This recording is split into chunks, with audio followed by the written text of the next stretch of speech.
Today we will be looking at a method to create a purchase order. Step 1. Click on Purchase from the side menu bar. This is where the list of all purchase orders is recorded. Step 3. Click on the New button to create a new purchase order. Fill in the appropriate information according to vendor. I will be using Vendor 1 as the name of the vendor who will supply the goods.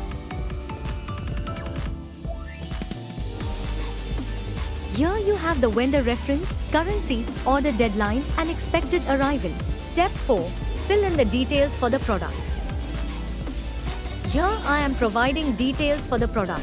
Steel bar 12-inch, which was shown in the previous video. Step 5. Click the Save Manually option and you have now successfully created a purchase order. If you click the gear icon, you will be given the option to print your purchase order if you wish to do so.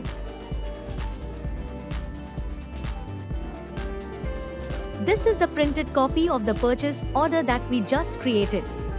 Step 6. Click on the Confirm Order button to confirm your order. Step 7. Go back to the Purchase Order page.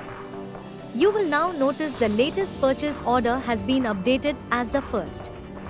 If you click on it, you will be able to see the details regarding the purchase.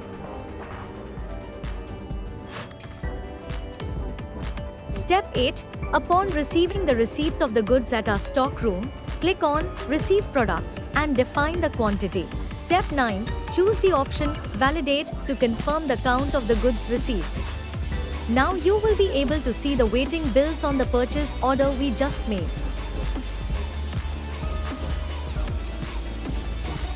Step 10. Click the Create Bill option which will now be seen above the purchase order name.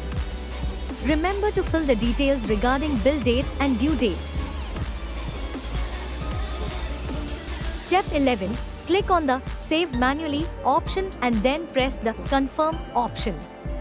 If you go back to the Purchase Order page, you can now see that the billing status of the purchase has been fully billed. Step 12. Now go to Invoicing under the side menu bar and select Bills under the drop-down of Vendors, the vendor that we just created earlier, and click on Register Payment.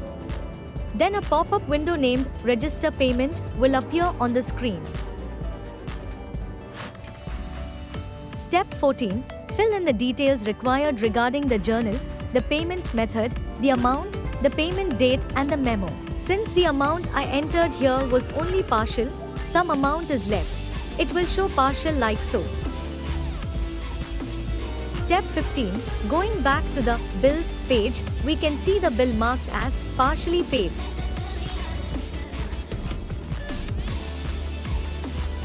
Step 16. Now let us check the movement of the stock by going to Inventory and selecting Moves History under Reporting option seen in the main menu bar. Step 17. To see the stocks report, select Stock under Reporting option in the main menu bar. You can also view by sorting by category in the Stock page. Here you will be able to see the product, the unit cost, the total value on hand, free to use, and the incoming and outgoing of each product. Selecting the history of a specific product will provide the record of the moment of the specific stock. And there you have it. You have now easily learned how to create purchase orders, purchase billing, and stock movement. Thank you.